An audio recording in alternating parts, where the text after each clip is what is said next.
Assalamualaikum warahmatullahi wabarakatuh. Saya Rizka Amelia, NIM 1042000012 dari kelas 4A Hukum Ekonomi Syariah, Prodi Syariah. Di sini saya akan menyelesaikan tugas hukum acara pidana. Yang dimaksud hukum acara pidana yaitu keseluruhan peraturan hukum yang mengatur bagaimana caranya alat-alat penegak hukum melaksanakan dan mempertahankan hukum pidana. Hukum acara atau hukum formal adalah peraturan hukum yang mengatur tentang cara bagaimana mempertahankan dan menjalankan hukum material. Fungsinya menyelesaikan masalah yang memenuhi norma-norma larangan hukum materi melalui suatu proses dengan berpedomankan kepada peraturan yang dicantumkan dalam hukum acara. Berbicara mengenai pengertian dan maksud dari hukum acara pidana, banyak para tokoh serta para pakar hukum yang mengartikan diantaranya seperti: pertama, Profesor Dr. Wirjono Prodjodikoro mengatakan bahwa peraturan yang mengatur tentang bagaimana cara alat-alat perlengkapan pemerintah melaksanakan tuntutan memperoleh. Kedua, menurut Van Bemmelen, hukum acara pidana yaitu kumpulan ketetapan hukum yang mengatur negara terhadap adanya dugaan terjadinya pelanggaran pidana, dan untuk mencari kebenaran melalui alat-alatnya dengan cara diperiksa di persidangan dan diputuskan oleh hakim dengan menjalankan putusan tersebut. Selanjutnya saya akan menjelaskan tentang fungsi hukum acara pidana. Bahwa hukum acara pidana itu dibagi atas dua macam. Pertama, hukum acara pidana material, dan kedua, hukum pidana formal. Fungsinya di sini, hukum pidana material atau hukum pidana adalah menentukan perbuatan-perbuatan apa yang dapat dipidana, siapa yang dapat dipidana, dan apa yang dapat dijatuhkan. Sedangkan fungsi hukum pidana formal atau hukum acara pidana adalah melaksanakan hukum pidana material. Artinya memberikan peraturan cara bagaimana negara kita mempergunakan alat-alatnya, dapat mewujudkan wewenangnya, dan untuk mempidana atau membebaskan pidana. Dalam mewujudkan wewenang tersebut di atas, ada dua macam kepentingan yang menuntut kepada alat negara, yaitu pertama, kepentingan umum. Artinya bahwa seorang yang melanggar suatu peraturan hukum pidana harus mendapatkan pidana yang setimpal dengan kesalahannya untuk mempertahankan keamanan umum. Dan yang kedua, kepentingan orang yang dituntut, bahwasanya orang yang dituntut perkara itu harus diperlakukan secara jujur dan adil. Artinya di sini harus dijaga jangan sampai orang yang tidak bersalah dijatuhi pidana, atau apabila ia memang bersalah, jangan sampai ia memperoleh pidana yang terlampau berat, tidak setimpal dengan perbuatannya atau kesalahannya. Selanjutnya saya akan menjelaskan tentang tujuan hukum acara pidana. Tujuannya mencari dan menemukan kebenaran ini selaras dengan ketentuan pasal 183 KUHP, dan tujuan hukum acara pidana adalah menemukan hakikat kebenaran material sesungguhnya dan tidak tepat jika mendekati kebenaran material, atau terlebih lagi bukan setidaknya mendekati kebenaran material. Setelah menemukan kebenaran yang diperoleh melalui alat bukti dan bahan bukti, itulah hakim akan sampai kepada putusan atau adil dan tepat yang kemudian dilaksanakan oleh jaksa, sehingga mencapai suatu ketertiban, ketentraman, kedamaian, keadilan, dan kesejahteraan dalam masyarakat. Di sini dapat saya simpulkan bahwa tujuan atau fungsi dari hukum acara pidana adalah untuk menegakkan atau mengkonkretkan hukum pidana material. Ya, saya akan menjelaskan tentang sifat hukum acara pidana. Hukum acara pidana merupakan bagian dari hukum publik yang esensinya mempertahankan hukum pidana material. Oleh karena itu, sifat dari hukum acara pidana adalah ketentuan-ketentuannya bersifat memaksa, gunanya melindungi kepentingan bersama dalam menjaga rasa aman, tentram, damai, dan dalam hidup bermasyarakat. Selanjutnya saya akan menjelaskan tentang subjek dan objek hukum acara pidana. Pertama ada pelaku. Pelaku di sini artinya tersangka adalah seorang yang karena perbuatannya atau keadaannya berdasarkan bukti permulaan patut diduga sebagai pelaku tindak pidana. Yang kedua ada hakim. Hakim di sini adalah pejabat peradilan negara yang diberikan wewenang oleh undang-undang untuk mengadili. Terus yang ketiga ada jaksa atau penuntut umum. Jaksa adalah pejabat yang diberikan wewenang oleh undang-undang ini untuk bertindak sebagai penuntut umum serta melaksanakan putusan pengadilan yang telah memperoleh kekuatan hukum tetap. Keempat, ada polisi. Penyidik adalah pejabat polisi negara Republik Indonesia atau pejabat pegawai negeri sipil tertentu yang diberikan wewenang khusus oleh undang-undang untuk melakukan penyidikan. Kelima, ada penasihat hukum. Adalah seorang yang memenuhi syarat-syarat yang ditentukan oleh atau berdasarkan undang-undang untuk memberikan bantuan hukum. Selanjutnya ada saksi-saksi. Saksi-saksi di sini adalah orang yang dapat memberikan keterangan guna kepentingan penyidikan, penuntutan dan peradilan tentang suatu perkara pidana yang ia dengar sendiri, ia lihat sendiri dan ia alami sendiri. Dalam pelaksanaan hukum acara pidana di Indonesia, maka sumber dan dasar hukumnya antara lain sebagai berikut.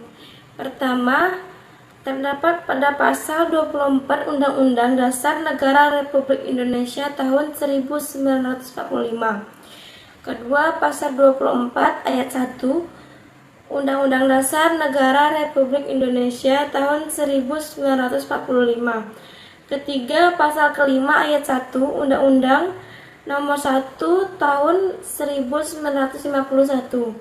Keempat, Undang-Undang Republik Indonesia Nomor 8 Tahun 1981 tentang Kitab Undang-Undang Hukum Acara Pidana disingkat KUHP dan Peraturan Pemerintah Republik Indonesia Nomor 27 Tahun 1983 tentang pelaksanaan KUHP dan Peraturan Pemerintah Republik Indonesia Nomor 58 Tahun 2010 tentang perubahan atas PP Republik Indonesia Nomor 27 Tahun 1983 tentang pelaksanaan KUHP.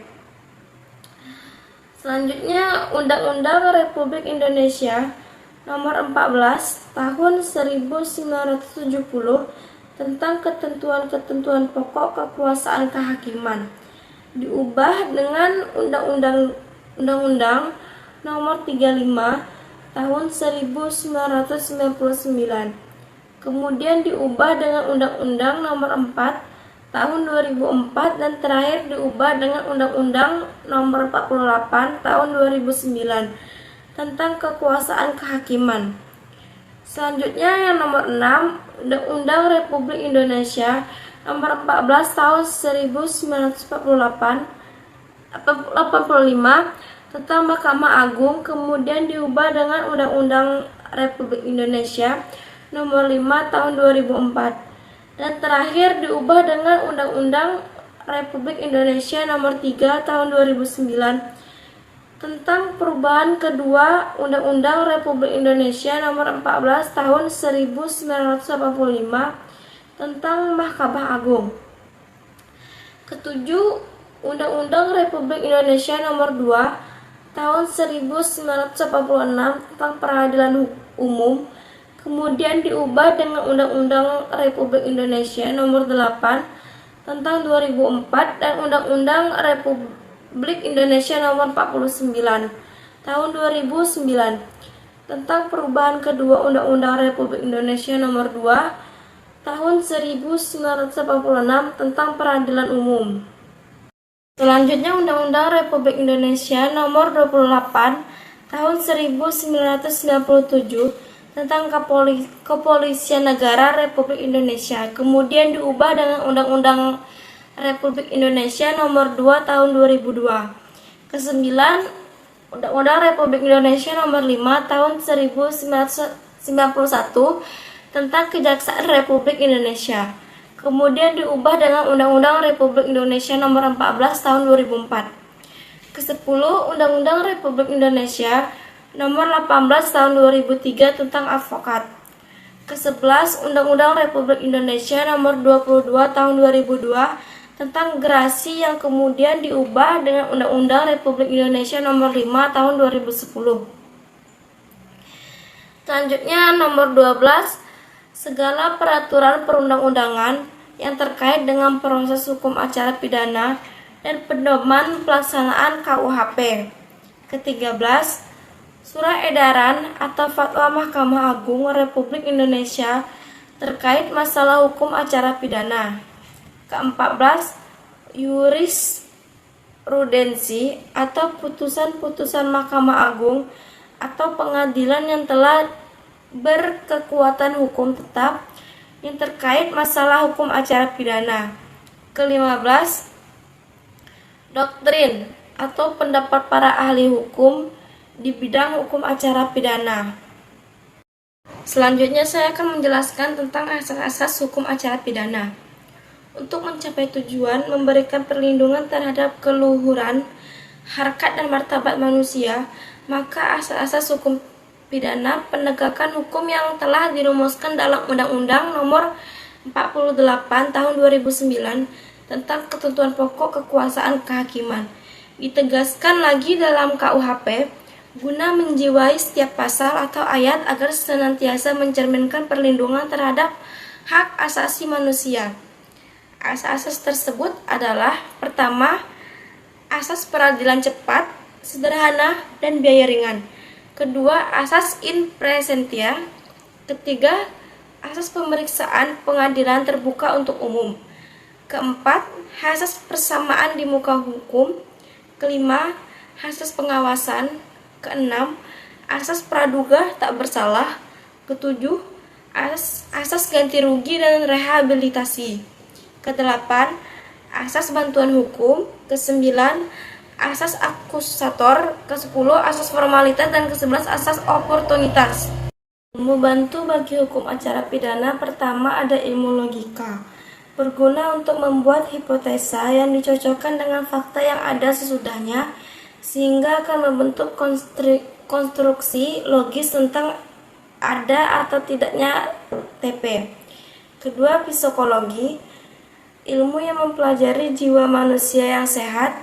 Ilmu ini diperlukan karena setiap orang akan mempunyai keadaan jiwa berbeda dengan manusia lain karena perbedaan lingkungan maupun yang lainnya.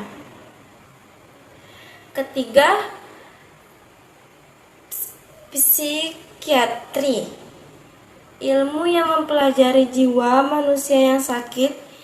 Jika seorang melakukan tindak pidana dalam keadaan sakit jiwa, maka dia tidak akan bisa dipidana. Keempat, kriminalistik, ialah mempelajari kejahatan sebagai teknik yang bisa dipelajari, misalnya dengan menjelaskan pertanyaan. Pertanyaannya dengan apa dan bagaimana tindak pidana dilakukan. Kelima, kriminologi, ialah ilmu yang mempelajari kejahatan sebagai masalah manusiawi dengan misalnya mengajukan pertanyaan, mengapa dan apa tujuan seseorang melakukan tindak pidana. Keenam, hukum pidana atau hukum material, tentang pidana, ilmu yang menjelaskan aturan-aturan tentang pidana, dan tidak mungkin ada hukum acara pidana tanpa adanya hukum pidana. Sekian dari saya. Wassalamualaikum warahmatullahi wabarakatuh.